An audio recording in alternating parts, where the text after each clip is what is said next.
Okay, once again, welcome and thank you so much for joining me live on Facebook and also via Zoom to learn about the best diet, the best eating plan for every diabetic patient.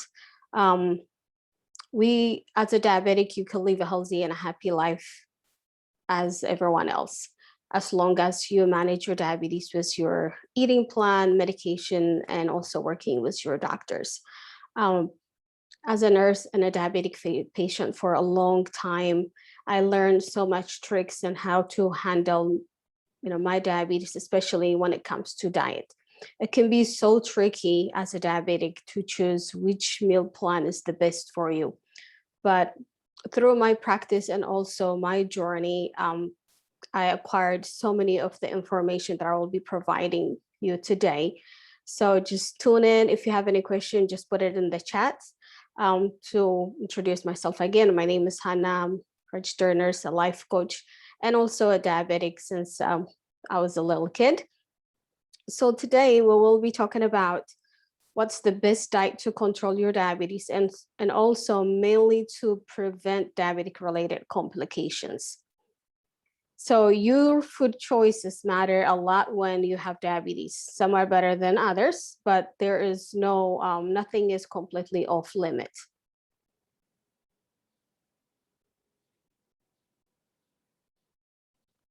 So the objectives that we'll be discussing today is what is the essential nutrients for our body needs to function properly? What is a diabetic diet? Diabetic food pyramid that we all need to know. How to measure your meal, the best and the worst food for your diabetes, strategies to stick with your diabetic meal plan, and also how to plan your portion in the daily basis. So before I dive into the diabetic meal plan, I'm gonna go ahead and say a few words about the regular eating plan or the common nutrition information. So what are nutrients? When we talk about nutrition, we have to talk about nutrients. Nutrients are molecules in our food that all human being needs to make energy, grow, develop, and reproduce.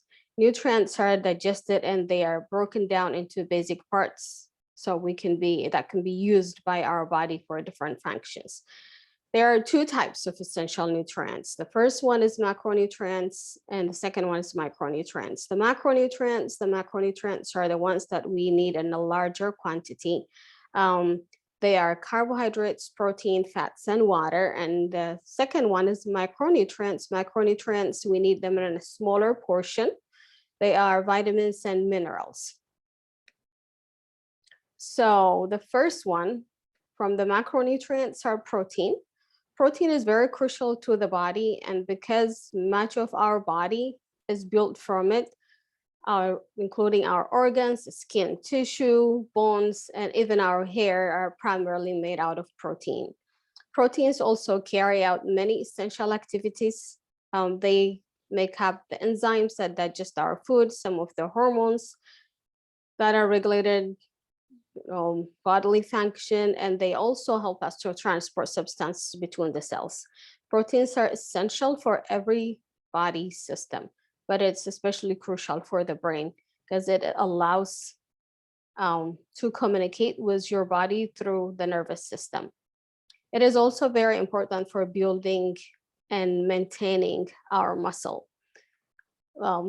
Most of our proteins come from meat, dairy, egg, fish, legumes, and etc. And some of them you can see them on the slide picture too. So the second macronutrients are carbohydrates. When we talk about diabetes, talking about carbohydrates are really important. So we will deep dive into about carbohydrates later on. So carbohydrates are our body's first choice for fuel. We eat food, the food gets broken down into glucose, and glucose gets used up by our body as a source of energy. Carbohydrates can be either simple or complex. So the simple carbohydrates are like refined flours, sugar, and they can be broken down into our body so easily. And also they can be, they have quickly get into our body and get out from our body so quickly. And also we have the complex carbohydrates, which most of us needs to eat, is the complex carbohydrates. It takes longer to break them down, which means they will help us to stay full for a longer time. And also it stays in our body longer too. The reason being is they contain fiber. So the foods that can give us some complex carbohydrates are whole grains like quinoa, brown rice, legumes, and vegetables are a great source of complex carbohydrates. Fiber usually doesn't get broken down by our body. What it does is it helps to absorb the water and also helps to move food through your digestive tract. This makes it easier for the body to absorb nutrients and also to eliminate waste products. So every time we think of carbohydrates, choose the one that has a higher carbohydrate. The third macronutrients, they are fats. They are very essential for our body, like our protein. They are important building blocks and makes some of the hormones. And also, hey Barbie, thank you for joining me. There are also 3 types of fats. The first one is the saturated fat. We have unsaturated fat and trans fat. So the very good fat for our body is the unsaturated fats, which they are very crucial for our health because they contain omega-3, omega-6, which they also can be found in salmon, walnut, and also in some flaxseed, olive oil, avocado. And the saturated fats, they typically come from animal products. They are okay in moderation, but when we exceed the amount, they can actually clog our arteries and cause so many health issues. The trans fat, they typically found in a packaged foods like chips and cookies and other things. If possible, it's better to eliminate the trans fat. So if you're going for a fat choice, it's better to go for the unsaturated. The fourth macronutrients are water. It's also a macronutrient, but it doesn't really give us energy, but it's very essential for our body to function properly. It's equally important as the other macronutrients. It's especially important for the circulatory system because your body primarily is composed of water. Dehydration can be very dangerous, especially as a diabetic. So just keep hydrating yourself continuously. I advise pure water or adding some type of flavor to the water. So the second type of nutrients are, as I said earlier, are the micronutrients, which our body needs them in a smaller portion. The macronutrients are really important for our body, even if we need them in a smaller portion, but we still have to have them for our body to properly function.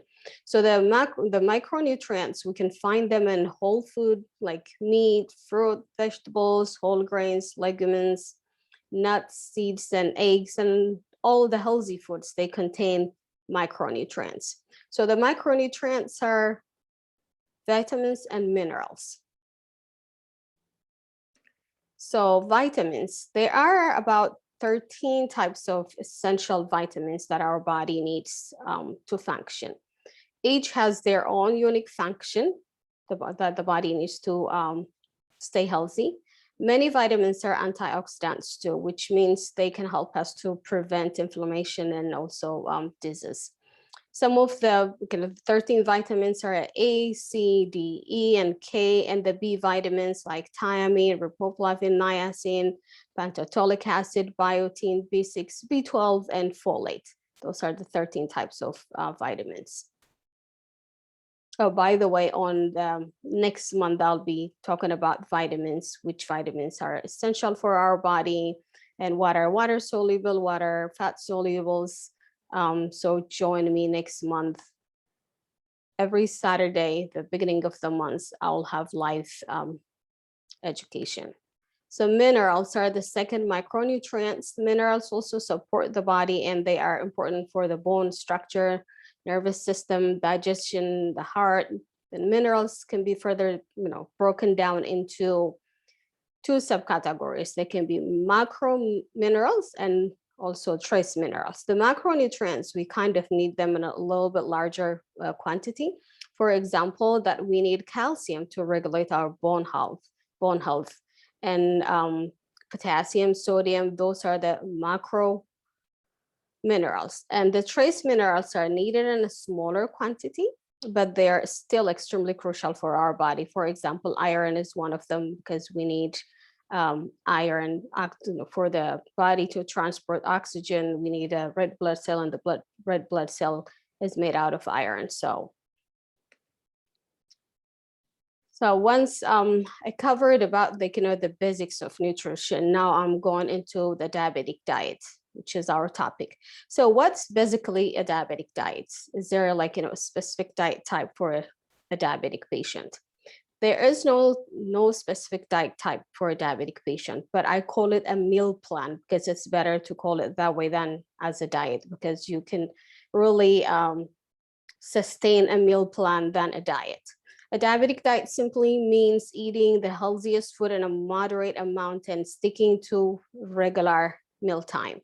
So a diabetic diet is a very healthy eating plan, in my opinion, at least, because it's rich in nutrients and low in fat and low in calories.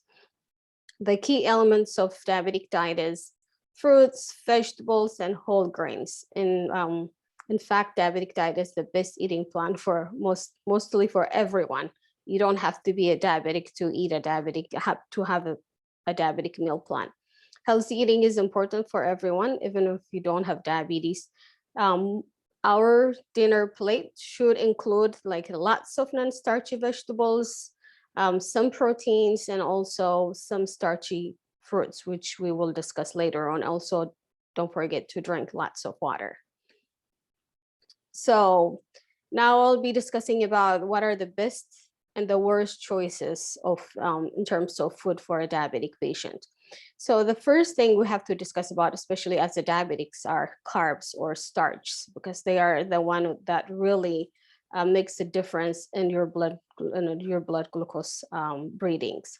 Because carbs are the ones that really converts to glucose immediately and determine how your blood glucose reading is for the day and also throughout your life, whether you will be staying healthy, or if you don't really follow a tight regimen of your diabetic care, you might end up having diabetic complications. So it's better to live a healthy and happy life every day and prevent those complications down the road.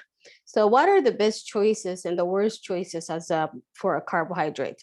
So our body needs carbohydrate because it's the fuel that uses every minute. So the best choices will be whole grains such as brown rice, oatmeal, quinoa, millet, and bulgur wheat, baked sweet potato in moderation, items made with whole grains and has no or little added sugar. They are good choices.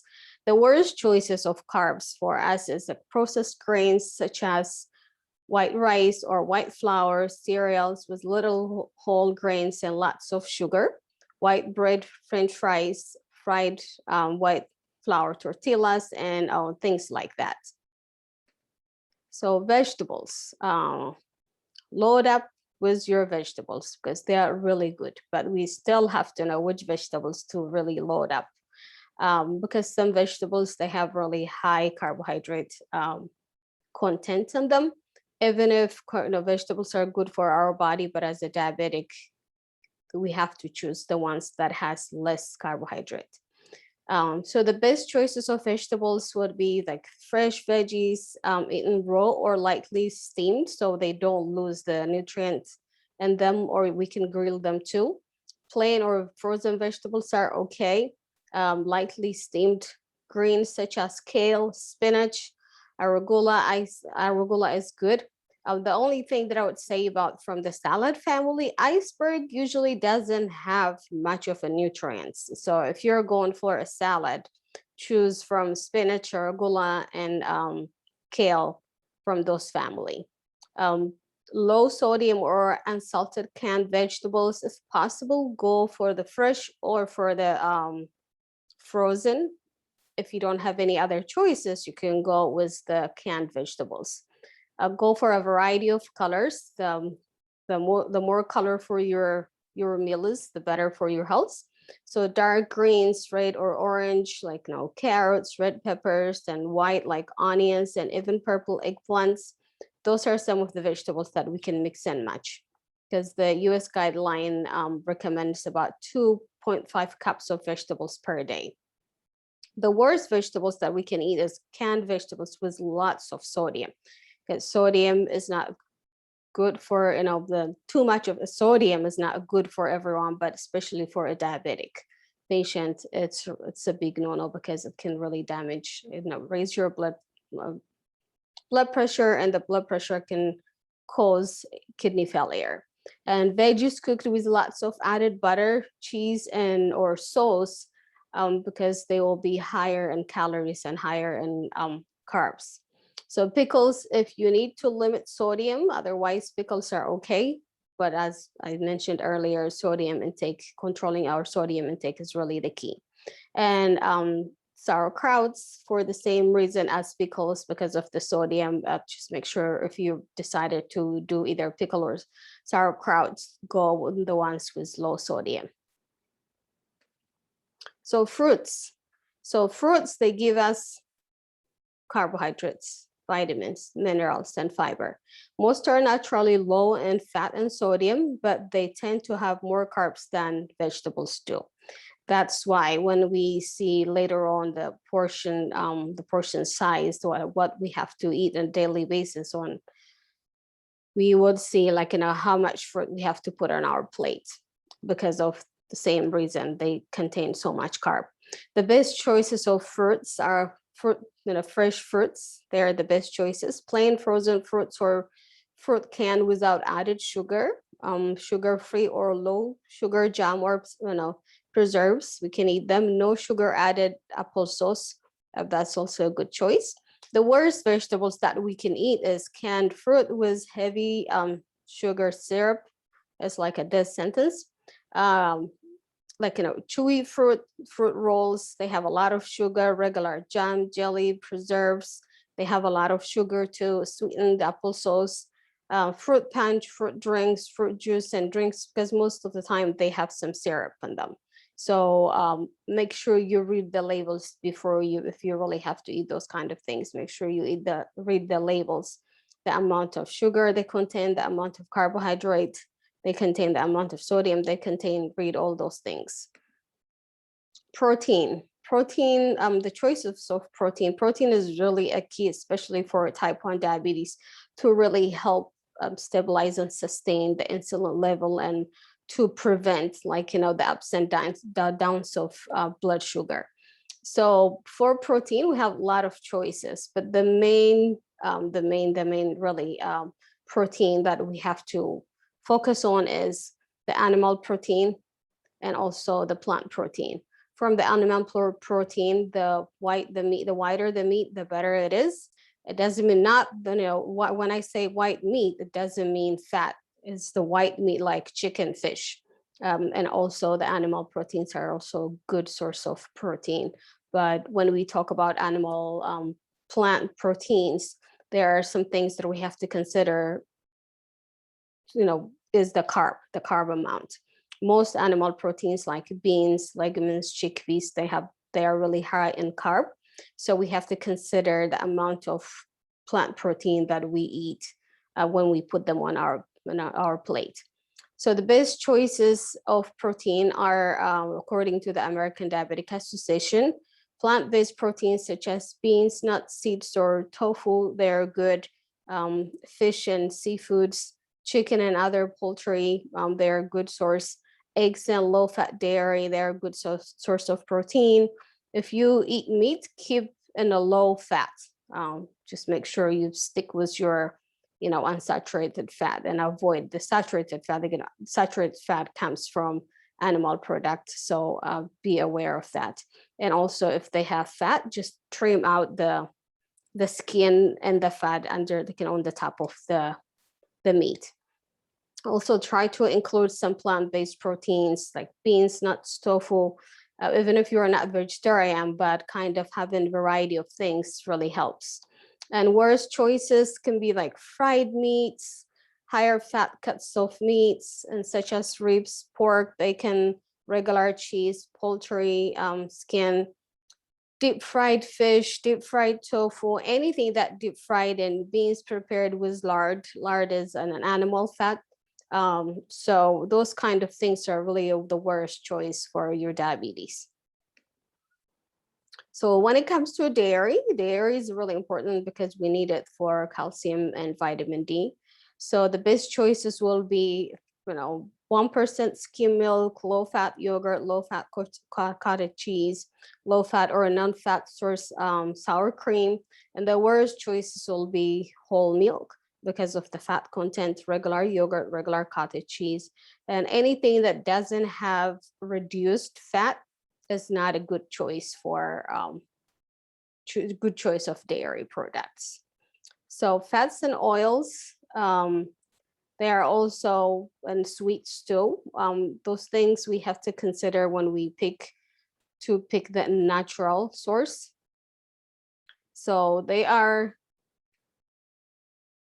as I mentioned earlier, there are 3 types of fat, and the first choice of fat for us has to be unsaturated fat because they are the healthiest fat. They contain omega-3 and omega-6, which is good for our brain, our heart.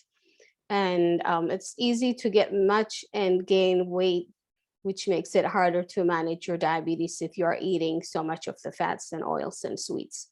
The best carb choices are the natural sources of vegetable fats, such as nuts, seeds, avocados, olive oil, those kind of things, because as I mentioned, they contain omega-3 and omega-6, and plant-based oils such as canola oil, grapeseed oil, and olive oil. They are good choices. The only thing that you have to worry about when you choose canola oil is just make sure you're choosing the best kind of canola oil, because if it is the cheapest kind of canola oil, it can create inflammation and cause some arthritis and some other inflammatory disease. The worst choices of fat is anything with trans fat, and it's also bad for the heart, and it's bad for the sugar too. Because from my personal experience, if I eat animal fat like butter in my meal, my blood sugar stays high for a couple of days. So it's better to eat a simple carb, because a simple carb raises your blood sugar quicker and drop it down quicker too. But that fat really stays higher. And also 1 gram of fat is equals to 9 grams, equals to 9 calories. So it has a lot of calorie. 1 gram equals to 9 calories. So we have limited amount of calorie per day that we can consume to maintain a good weight. And also a big portion of saturated fat, which mainly comes from animal products, they need to be really watched. And drinks, what are the choices of drinks? Because the first choice of drinks, that's for a diabetic patient, should be water or carbonated beverage, anything that doesn't have sugar, because we have to keep hydrating ourselves, cleanse ourselves, and also flush if there's any extra sugar in our system. By drinking so much water, we can just flush it out. And the best choices of water is unflavored water or flavored sparkling water, and sweetened tea with or without a slice of lemon. Light beer, it's possible, if you have to have fun once in a while, so you can go with light beer or a little bit of wine. Coffee, black or with added low-fat milk and sugar substitute is also another choice. And also tea, you can do tea. The only thing that you have to watch about coffee is if it is caffeinated, anything with caffeine, caffeination, and anything with caffeine can be a diuretic, which means it might, make us to lose water. So we have to make sure to drink lots of water, not to create any type of dehydration. The worst choices can be regular sodas, regular beer, fruity mixed drinks, dessert wines, because dessert wines, they are sweet. Sweetened tea, coffee with sugar and cream, flavored coffee and chocolate drinks, and energy drinks, they are the worst drinks for a diabetic patient. So what is the diabetic food pyramid? So a diabetic food pyramid, as I mentioned earlier, and we see it on the slide, as the the diabetic food pyramid, or according to the American Diabetic Association, that most of our food needs to come from fruits and vegetables, non-starchy vegetables. And the second tier will be protein, mainly plant protein and animal protein. The animal protein, mainly white meat. And the third tier will be our fruits and vegetables. Then we can have our beans and legumes.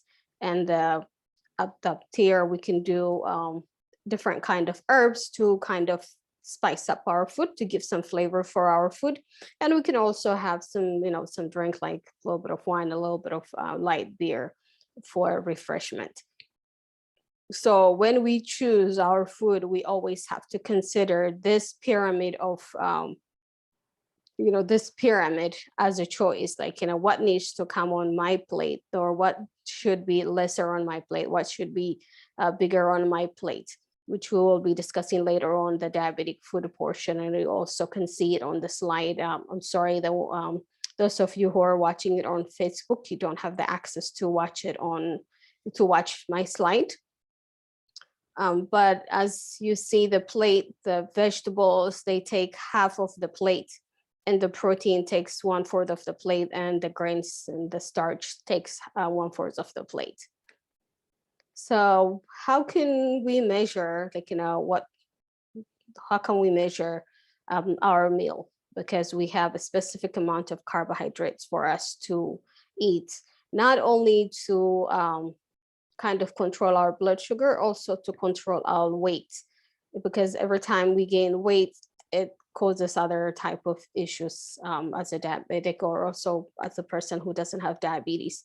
Weight gain can affect high blood pressure. High blood pressure can cause, kidney failure and other issues, heart attack, and so many other issues. So we always have to have some type of portion control. And as a diabetic, the easiest way to portion control or measure the amount of food you eat is by carb counting. That's the safest and the best way to kind of control your blood sugar and prevent diabetic related complication, is by counting your carbs. And counting carbs for most people can be difficult, because if you don't know how much carb each food has, it's harder for you to measure. But educate yourself, spend some time and learn about what foods, especially the foods that you eat on a daily basis, on a regular basis. Try to find out how much carb each food has. So for example, on this plate, we have carb counting menu example. The first menu will be 2 slices of bread. So 1 slice of bread is about 15 grams of carb. For a diabetic patient, you can eat up to 45 grams of carb per meal. And also you can either do any type of animal products. Most animal products, they have 0 grams of carb. But when it comes to plant-based protein, they have some carbs in them. So make sure you know how much carbs they have if you decide to eat, or if you are eating, and we should eat plant-based proteins. And 1 teaspoon of mayonnaise is about 0 grams of carb. Then you have 1 small apple, the smaller size, is about 15 grams of carb. So it equals to, and you drink your water, so your lunch would be about 45 grams of carb. So you're safer this way. And also on the other, in another example, 1 cup of chicken noodle soup is about 15 grams of carb, because of the chicken and the vegetables, it doesn't have much of a carb. And you can do 6 saltine crackers. They are about 15 grams of carb. And half a cup of tuna salad, it has 0 grams of carb, because it's protein. And 1 cup of cubed cantaloupes, about 15 grams of carb. So it equals to 45 grams of carb. As we going back to the plate method, or how to acquire the portion, have about 9 inches of plates. It's easier for a diabetic patient to get a single meal than multiple meal, because it's harder to manage a multiple meal to divide it. So get a single meal, so that way how much is on your plate. So you divide your plate, half of the plate should be vegetables. So when we talk about vegetables, like potato and carrot and corn, even if there are vegetables, but they are very starchy vegetables, so they're not going to put them on your vegetable plate. So if you decide to eat those type of foods, so if you have those foods for the day, you will put them as on the side that says starch and bread. So half of it is for vegetables, one fourth is for starchy vegetables and bread and rice and any other thing that you decide to eat, and one fourth is meat. It's like, if it's animal meat, you can do like, one this size, like, the palm of my hand is about the size that you can have per meal. And if it is an plant-based protein, because plant-based proteins has carbohydrates, you're not gonna, fill the whole thing. Just make sure you know how much carb it has in it. And also, most of us, our doctors tells us how much carb we can eat.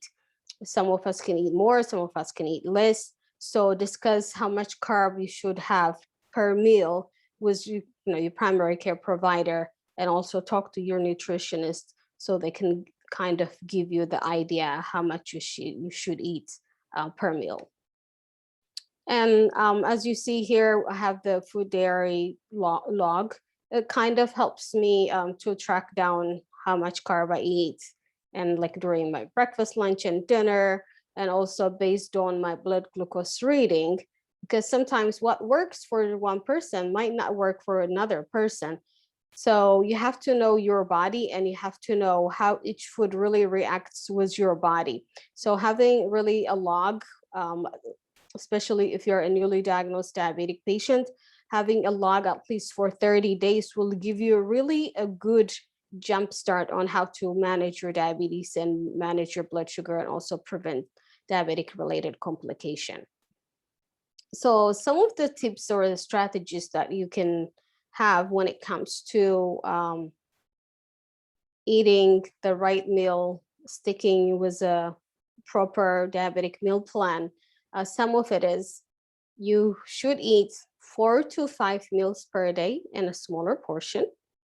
That will help you not to kind of have the spike, the ups and downs of the blood sugar. That will give you a nice sustained blood sugar level. And also when you're eating carbs, choose complex carbohydrates. As we discussed earlier, what are complex carbohydrates? There are carbohydrates that has higher amount of fiber, because fiber really helps for the food to digest slow and to stay in our system longer, so we don't have to eat frequently. And don't forget to drink plenty of water and some low-fat milk or vitamin, because for a vitamin D and calcium purpose. And also, if we have any problem with portion control, the best practice is to drink a glass of water about 30 minutes before we eat. That kind of suppress our appetite, so that way we don't have to eat much. And also try to avoid eating before bedtime, because this can elevate your blood sugar overnight while you're sleeping. So sometimes, if it is possible, if your work allows it, if your situation allows it, it's better for any diabetic patient not to eat past 7 o'clock. Because if you eat past 7 o'clock, what happens is your activity is slower. Then when you get up in the morning, you have that really high blood sugar. So to prevent the morning spike of the blood sugar, try to eat early, around between 6 and 7 o'clock, and drink some water or like skim milk before you go to bed. So that way you have some type of protein to help you sustain your blood sugar throughout the night. And eat less salt.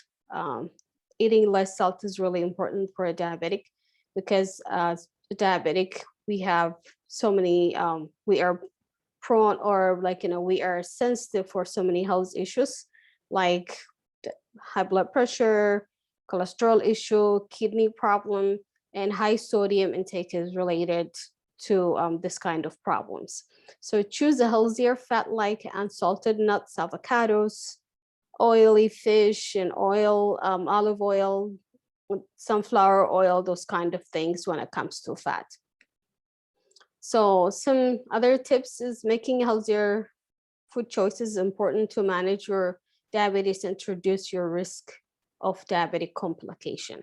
Because the main purpose of managing your blood sugar daily is to live a healthy and a happy life, and down the road to prevent diabetic related complications. So if you have type 1 diabetes, carb counting is really important to keep your blood sugar level steady. This is where you estimate how much carb you eat. And as I mentioned earlier, the best way to figure out how much carb you should eat is by talking to your doctor and also talking to your nutritionist and see what is how much carbohydrate is allowed to you, because it's based on your age, your weight, your height, and also other medical conditions you have. So don't try to adjust it on your own. Try to talk to your doctor and nutritionist so they can give you a guide to start. Then you can, kind of adjust it based on your daily blood glucose readings. And also, if you have type 2 diabetes, and if you are overweight, finding a way to lose weight is very important. It really improves your diabetes management, because 95% of diabetes that comes from is the type 2 diabetes. Like, type 1 counts less than 5%, and type 2 is up to 95%. So the majority of it is like, it can happen from genetics, but mainly type 2 diabetes happens because of overweight. So managing your weight really makes a difference in terms of managing your diabetes. And most of the time when people really manage their diabetes, manage their weight, eat right, exercise, lose some weight, they have a chance to even be weaned off from their medication. If you're really working tightly with your physician, you might reverse your type 2 diabetes, depending on what is the cause of your diabetes. And also, whether you have type 1 diabetes or type 2, you may need to lose or gain or maintain your current weight, but it's important to make healthier food choices while you're doing this. So don't starve yourself. Some people, in terms of to weight loss quicker, they starve themselves and they kind of go through unnecessary maldeprivation. They deprive themselves from the nutrition they need, and because of that, they kind of become sick in the process. So that's why earlier when I began my presentation, I said there is no diabetes diet. There is a diabetes meal plan, because it's much easier, it's manageable, and it's safer. If a meal plan helps you to eat everything in moderation, most of the things in moderation, without restricting yourself, the nutrients that you need and for your body to sustain a healthier body function, a healthier body weight, and a healthier energy, because you need energy. And without getting the proper nutrition in your body, it's harder to function, fully, and bring out your potential fully. So always go back and remember the main or the basics of nutrition. Understanding the micronutrients, eating, the protein, because we need a higher portion of the food that we need for a healthier person is protein. Then carb comes, then fat comes, then the micronutrients. We need the 13 types of vitamins, and we need all the minerals that we need in moderation in a sufficient amount. The deficiency of in any one type of either mineral or vitamin or the macronutrients can really affect our health so badly, and can just put us in non-reversible health condition. So always remember to eat right, to eat in moderation. The key is to live a healthy and a happy life, to manage your blood sugar and prevent your diabetic related complication, is to eat right, and also to know and understand what's going on in your body, because every person has individuality. So don't try to put things in perspective of in general. We are individuals that has individual needs, and each individual has, individual nutrition needs. So work with your doctor, work with your nutritionist, listen to your body, have a nutrition log, especially if you're newly diagnosed diabetes, and just starting, have a 30-day of that, nutrition log with your blood sugar, so that way you know what food really affects you in a good way or in a bad way. I hope you got a lot from this presentation. Next week will be, or next month, it's going to be a monthly. So at the first Saturday of every month, I'll be presenting different topics related to nutrition and other health problems. So the next month will be about vitamins and minerals. What vitamins do we need for a healthier body function, and then how much, and where can we get them, and what type of food types contain what type of vitamins. If you have any question, you can always put it in the chat. For all of you who join me in Zoom and also live Facebook, thank you so much. Thank you, Barbie. Thank you, Gurma. Thank you, Adis, for attending this conference. If you have any question, feel free to send me a message. And this will be it for the day. I'll stick around for another minute or so if you have any question. If not, thank you so much.